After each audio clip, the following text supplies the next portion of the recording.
들을수록 더 좋아지는 클래식 명곡을 소개합니다. 김윤경의 경이로운 클래식.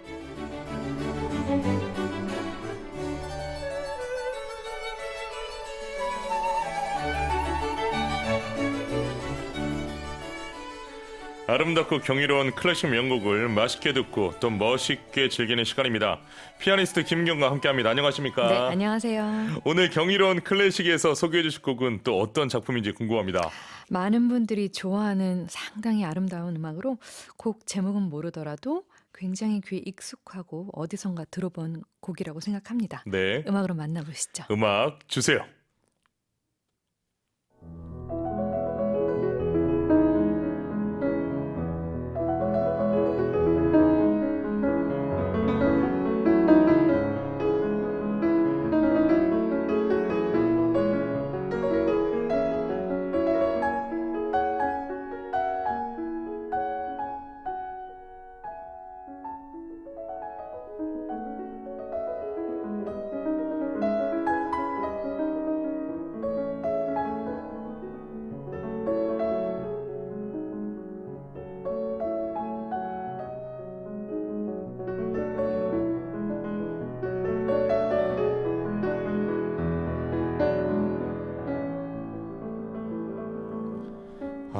너무 좋습니다. 오늘의 주제는 뭘까요?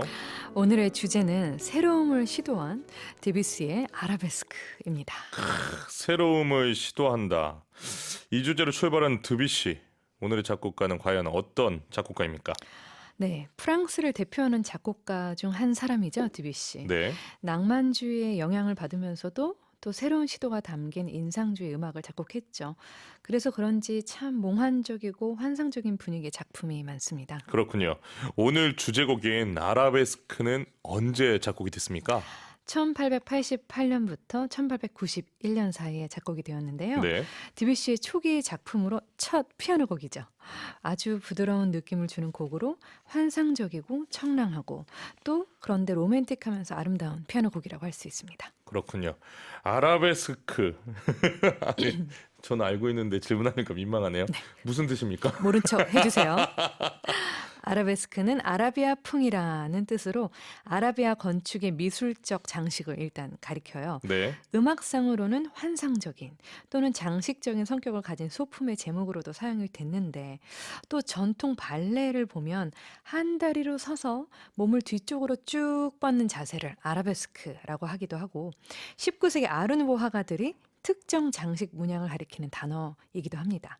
무엇보다 아라베스크는 드뷔시와 절친이었던 상징주의 시인들이 관심을 쏟았던 단어죠. 그래서 그런지 이 곡을 작곡할 당시 드뷔시는 아라베스크에 대해서 이런 생각을 가지고 있었습니다. 이의 작곡가 조반니 페로루이즈 다 팔레스트리나, 토마스 루이즈 데 빅토리아, 오를란도 디 라소 등은 아라베스크에 관한 신성한 감각을 지니고 있었다. 바흐는 한없이 자유로운 상상으로 가득한 음악을 통해 오늘날 우리를 여전히 매혹한다. 네, 이 말처럼 드뷔시의 아라베스크는 한없이 자유로운 상상으로 아주 가득한 음악이었던 것 같습니다. 그렇군요. 드뷔시 하면 워낙 자유로운 작곡가, 틀에 박힌 거 싫어했던 인물로도 유명하지 않습니까? 네, 좀 알고 말씀을 하시는 것 같은데 맞습니다. 틀을 깨는 행동으로 많은 사람들을 놀라게 했던 이 드뷔시의 개성이 파리 음악원 시절의 일화로 우리는 알 수 있는데요. 드뷔시는 음악과는 전혀 상관없는 평범한 집안에서 태어나서 7살 때 피아노를 배우기 시작했는데 10살 때 쇼팽의 제자로 알려진 모테 부인을 만나게 됩니다. 이 모테 부인이 드뷔시의 음악적인 재능에 확신을 가지게 되면서 그를 무료로 지도하죠. 그리고 모테 부인은 드뷔시를 파리 음악원에 보내야겠다는 생각을 하고 그의 부모를 설득하기 시작합니다. 드뷔시의 부모 설득이 됩니까? 그렇죠. 뭐 내 자식이 천재라는데 잘한다는데 설득되지 않을 부모가 많이 없겠죠. 그래서 드뷔시는 11살이었던 1872년에 파리 음악원에 입학을 하고 그 다음 해인 12살에는 쇼팽의 피아노 협주곡을 협연할 정도로 천재성을 보이고 또 17살에는 악보 출근대회에서 1등을 차지하게 됩니다. 학교에서 악동으로 불릴 정도로 그는 아주 전통적인 화성법 혹은 형식에서 벗어나는 작품을 써서 기존의 그런 전통적으로 내려오는 권위에 도전을 하게 되는데요. 그를 가르쳤던 작곡가 교수였던 기로 선생님은 디뷔시의 음악적인 개성은 인정을 하였지만 전통적이고 보수적인 양식 또한 철저히 배워야 한다라고 어, 강력하게 이야기를 합니다. 네. 그래서 그런지 로마 대상을 준비할 때 드뷔시는 파격을 뺀 작곡을 했고 1884년 칸타타 탕자로 로마 대상을 받게 되죠. 음, 선생님 말을 들어도 잘 되는군요. 안 들어도 잘 되고 들어도 잘 되는구나. 자, 로마 대상의 부상은 로마로 유학을 가는 걸로 알고 있는데 드뷔시의 로마 유학 생활은 어땠는지 궁금합니다. 네. 로마로 유학을 떠난 후 드뷔시는 다시 자기 멋대로의 스타일로 복귀를 하죠. 그는 음, 로마 대상의 부상인 이 로마 유학에 아주 비판적인 시각을 가지고 있었어요. 네. 이러한 집단 수련이 예술가가 될 젊은이에게 기회를 주는 게 아닌 엄격한 조항들로 구속을 하는 거라며 비난을 하죠. 네. 드뷔시는 결국 로마 유학 기간을 다 채우지 않고 2년 만에 파리로 돌아옵니다. 이런 말이 있잖아요. 로마에 가면 로마의 법을 따르라. 그 말에 대하여 드뷔시는 로마에서 로마의 법을 따르는 것만이 방법은 아니다라고 말을 했다고 하는데요. 그는 로마 대상 이후 적극적으로 전통을 벗어난 아주 독창적인 음악 세계를 선보이기 시작합니다. 그렇군요. 드뷔시는 와그너의 음악을 비판했던 걸로도 아주 유명합니다. 그렇습니다. 19세기 말 유럽 음악의 대세는 바그너라고 할 수 있는데 드뷔시는 젊은 시절에 그 역시 바그너의 음악에 아주 심취해 있었어요. 그러다가 1888년 그가 바이로트에 가서 트리스탄과 이솔데 혹은 팔시팔 등 바그너의 작품을 접하고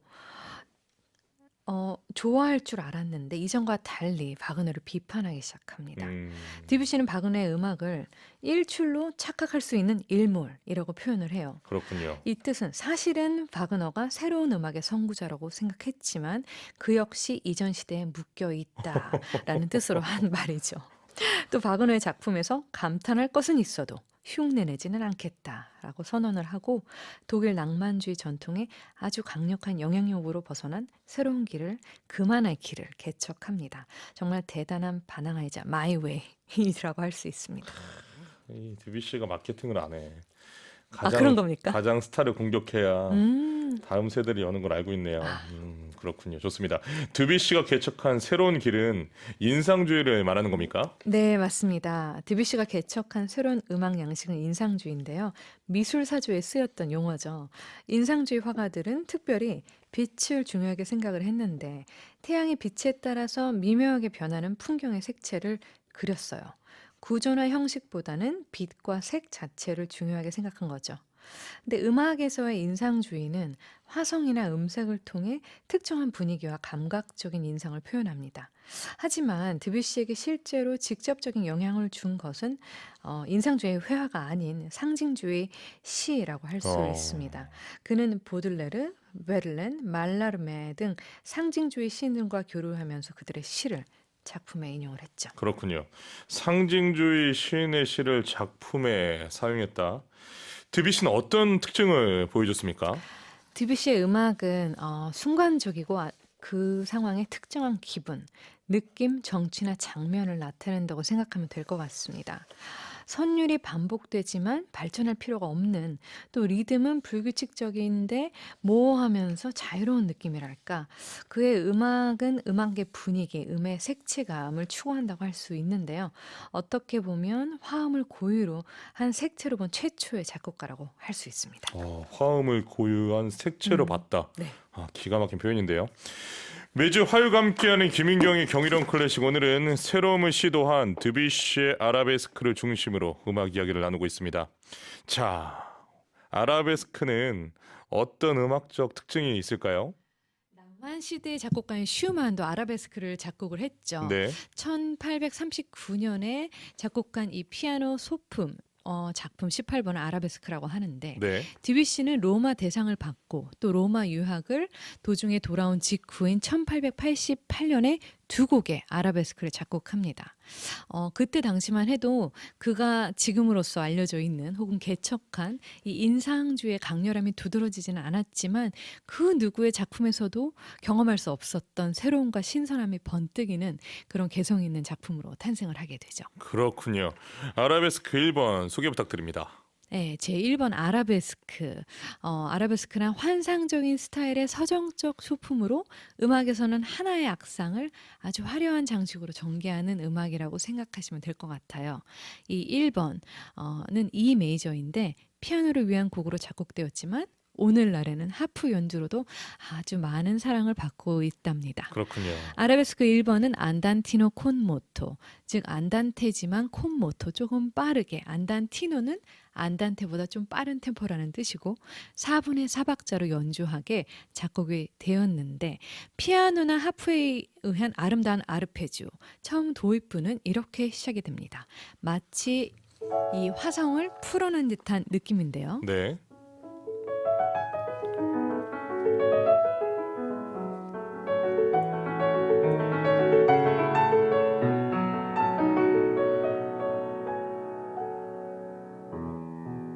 그다음에 왼손의 아르페지오가 느껴지죠.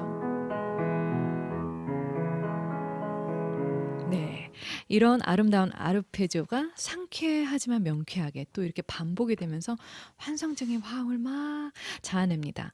굉장히 산뜻하지만 우아한 표현으로 로맨틱한 매력이 곡 전체에 이렇게 흘러 넘치는 것을 우리가 느낄 수 있습니다. 좋습니다. 아라베스크 2번도 기대가 되는데요.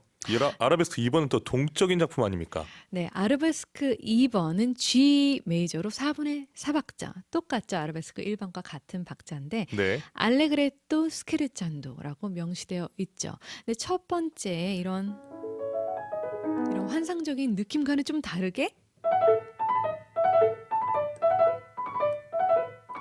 좀 역동적으로 싱싱하게 스케르츠 느낌으로 약동하는 느낌이죠.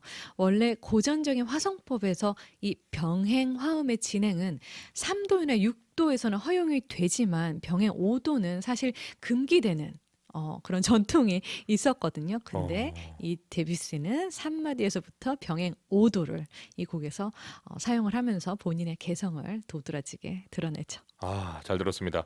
오늘 소개해주신 드뷔시의 아라베스크 잠시 후에 여러분 들어보실 텐데요. 오늘 피아니스트 김윤경의 설명을 떠올리면서 들어보시면 좋을 것 같습니다. 그럼 다음 주에 뵙겠습니다. 네, 감사합니다. 고맙습니다. 네.